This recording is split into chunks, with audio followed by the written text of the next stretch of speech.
Neuro, pulmo and centre for surgical excellence Sai Deepa multi speciality hospital, Chandanagar, Hyderabad. Okay. ఇప్పుడు party అధికారం కోల్పోయిన తర్వాత జగన్ గారు రివ్యూ మీటింగ్స్ బాగానే పెడుతున్నారు కాబట్టి అసలు మనం ఓడిపోవటానికి ప్రధానమైన ఒక 2-3 కారణాలంటే అసలు ఆయన సైడ్ నుంచి ఏం చెప్పుకుంటూ వస్తున్నారు మీకు?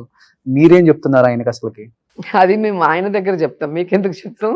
పోనీ ఆయన అసలు పర్సనల్ డిస్కషన్. సో అంటే పర్సనల్ డిస్కషన్ అనేది కాదు కదా, ఇది పబ్లికే కదా. ఎందుకు ఓడిపోయాం అనేది ఎందుకు ఓడిపోయాం అనేది పబ్లిక్ లో చెప్పాల్సిన విషయం. డిస్కషన్ వచ్చినప్పుడు పబ్లిక్ లో మాట్లాడతారు. ఇది క్యాడర్ మధ్యలో డిస్కషన్, క్యాడర్ మధ్యలో. వాళ్ళు కోరు వాళ్ళు ఓడిపోయామని కొంతమంది అంటుంటారు. కానీ ఈవీఎం వల్ల అయితే చాలా నష్టం. 151 వచ్చినప్పుడు ఈవీఎం అని చెప్పుకోవచ్చు కదా. కాదు కదా, మాది 6 months ఉన్నింది. ఈవీఎంస్ ఎప్పుడు కూడా ఎలక్షన్ అయ్యాక కౌంటింగ్ తర్వాత 6 months ఉండాలి. ఎవరు కేసు వేసినా ఎలక్షన్ కమిషన్ ఆ అనుమానాన్ని నివృత్తి చేయాలి. ఆ వివిప్యాట్స్ తీసి కౌంటింగ్ చేసి వాళ్ళకి చూపించాలి. కానీ ఈసారి 10 రోజులకే డెస్ట్రాయ్ చేయమని క్లియర్ గా ఆర్డర్ ఇచ్చి డెస్ట్రాయ్ చేశారు. ఫస్ట్ ఇది. రెండోది, ఎప్పుడైనా ఈ ఈవీఎంస్ అనేది మిషనే కదా. నీకు ఎలక్షన్ రోజు ఏదైతే మీరు ఆన్లైన్ లో పెట్టారో, ఆంధ్రప్రదేశ్ స్టేట్ లో ఎన్ని ఓట్లు పోలైనాయి, ఏ జిల్లాలో ఎన్ని ఓట్లు పోలైనాయి, ఏ నియోజకవర్గంలో ఎన్ని ఓట్లు పోలైనాయి అనేది అది రికార్డెడే కదా. మరి ఆ రోజు పోలైన ఓట్లకి, కౌంటింగ్ రోజు పోలైన ఓట్లకి తేడా చూస్తే 45 లక్షల ఓట్లు పెరిగాయి. దాని మీద కోర్టులో కేసు కూడా వేయటం జరిగింది. ఎక్కడైనా 45 లక్షల ఓట్లు ఎలా పెరుగుతాయి? కంప్యూటర్ ఇది సిస్టమే కదా. ఇప్పుడు మిషన్ లో మీరు కొట్టినప్పుడు ఒక 100 సంఖ్య వస్తే 100 సార్లు కొట్టినా 100 రావాలి కదా. అవును. ఒకసారి 98, ఒకసారి 90, ఒకసారి 60 రాదు కదా. అదే పేపర్స్ అనుకో 2-3 అతుక్కొని ఉండొచ్చు, తక్కువ వచ్చి ఉండొచ్చు, మళ్ళీ ఓపెన్ చేస్తే సెపరేట్గా ఉండొచ్చు. అట్లా పోలైన ఓట్లకి, కౌంటింగ్ ఓట్లకి 43 లక్షల ఓట్లు పెరిగాయి. అది ఎలా పెరిగాయి? అది ఎలక్షన్ కమిషన్ చెప్పాల్సిన అవసరం ఉంది. ఇంతవరకు దానికి ఆన్సర్ లేదు కోర్టులో. సో కోర్టులో జరుగుతుంది. ఎప్పుడో రోజు నిజం బయటకు వస్తుంది కదా, దానికే అందరం కేసులు వేసింది. ఓకే. రజనీకాంత్ గారు ఒక క్వశ్చన్ అడిగారు మిమ్మల్ని, టీడీపీ వస్తే భవిష్యత్తులో మీ పరిస్థితి ఏంటి అని. ఎవరు అడిగారు? అదే టీవీ9 లో రజనీకాంత్ గారు అడిగారు. ఏమైపోతుంది చూడండి, రైట్ రాయల్గా ఉన్నాను. ఏమైపోతుంది? వాళ్ళు బాధపడాల్సిందే. టీడీపీ వాళ్ళు ఇచ్చిన ఒక్క సూపర్ 6 లో ఒక హామీ నెరవేర్చలేక జనాల్లోకి వెళ్తే కొడతారన్న భయంతో ఈరోజు డైవర్షన్ పాలిటిక్స్ చేసుకుంటూ ఏ విధంగా వాళ్ళ ఛానల్లో భజన చేసుకుంటున్నారు తప్ప 5 నెలలు అవుతుంది. ఎక్కడా కూడా ఎవరికి వెల్ఫేర్ అందట్లేదు. ఆరోగ్యశ్రీ తీసేశారు, ఇంగ్లీష్ మీడియం తీసేశారు, ఈ కేసులు అందరినీ టార్చర్ పెట్టడం తప్ప.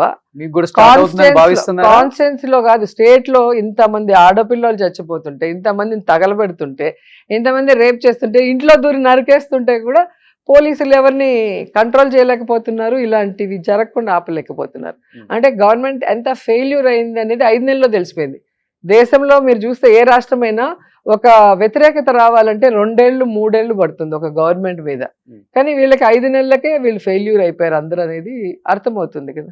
సో పర్యాటక శాఖ మంత్రిగా చేశారు కాబట్టి ఫార్మర్ మీరు, ఎందుకంటే ఇప్పుడు వైజాగ్ భవనాల మీద రచ్చ జరుగుతుంది అసెంబ్లీలో కూడా. అది కడుపు కొన్ని ఫైల్స్ కూడా మిస్ అయిపోయాయని, లేవని, దానికి దాదాపు 600 కోట్లు ఖర్చు పెట్టారని, అదేందో బాత్రూమ్ లో టబ్బే కోట్లు చెప్తున్నారు. రకరకాల కామెంట్స్ వస్తున్నాయి కదా, ఏం చెప్తారు? కెమెరా ఉంది కదా, నీ కెమెరా ఉంది కదా, నువ్వు వెళ్ళి తీసుకో. ఇప్పుడు నీకు బాగా క్లోజ్ కదా చిరంజీవి గారు, పవన్ కళ్యాణ్ అని చెప్తావు కదా, నీ డీపీ చూస్తే అడిగి వాళ్ళు వెళ్ళి తీస్తే తెలిసిపోతుంది కదా, వాళ్ళు నిజం చెప్తారా నువ్వు నిజం చెప్తావో తెలిసిపోతుంది కదా. ఈ రోజు నేను గర్వంగా చెప్తున్నాను, ఆంధ్రప్రదేశ్ లో రిషికొండ లాంటి construction, quality construction, international standards తో టూరిజం కట్టిన ఒకే ఒక అద్భుతం రిషికొండ. అది చూసి కడుపు మండుతుంది. ఎందుకు అలాంటి అంత విలాసవంతమైన భవనం కట్టడానికి రీజన్ ఏమైనా ఉందా అండి? అంటే జగన్ గారు ఉండటానికని వీళ్ళు అంటున్నారు. జగన్ గారు ఎన్ని బిల్డింగ్ లో ఉంటారు? 7 బిల్డింగ్ లో ఉంటారు, 8 బిల్డింగ్ లో 8 కట్టారు అక్కడ. అది మొత్తం టూరిజం ఇది కదా. టూరిజం ఇది. ప్రెసిడెంట్, మనకి ప్రైమ్ మినిస్టర్ వచ్చినా, లేకపోతే సీఎం గారు వాళ్ళు వచ్చినప్పుడు ఉండొచ్చు.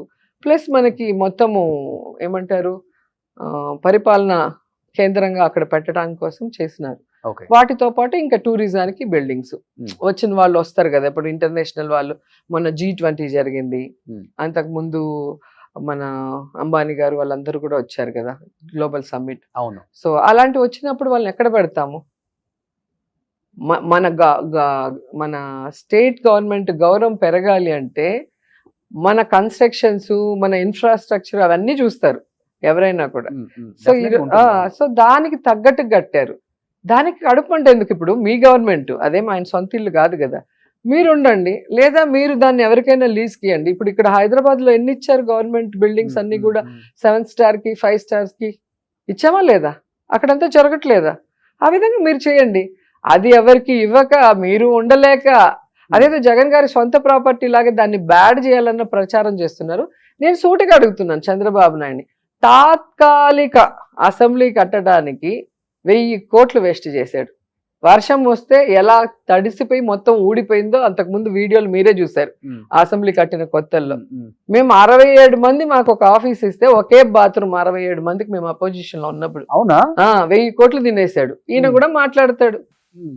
500 కోట్లతో ఒక అద్భుతాన్ని కడితే ఎవరైనా ఈ మాటలు మీరు నిజం అనుకున్న వాళ్ళు అక్కడికి వెళ్ళి చూడండి, చూస్తే మీకే అర్థమవుతుంది. 500 కోట్లు అయింది అది. ఓకే, ఎంత పెద్ద ఇన్ఫ్రాస్ట్రక్చర్, ఎన్ని రూమ్స్. ఆ బాత్రూమ్ టబ్బే 8 లక్షలు అంటున్నారండి. 60-70 లక్షలు అంత ఉంటుందా? ఎవరు మీరు టబ్బుల షాప్ వాడిని అడిగితే తెలుస్తుంది. ఆయనకి ఏమన్నా షాప్ ఉందా అండి? షింకులు టబ్బులు నోటికి వచ్చింది చెప్తాడు. ఓకే. సుమన్ టీవీలో మీ పర్సనల్ అండ్ బిజినెస్ ప్రమోషన్స్ కోసం కింది నెంబర్కి కాంటాక్ట్ చేయండి.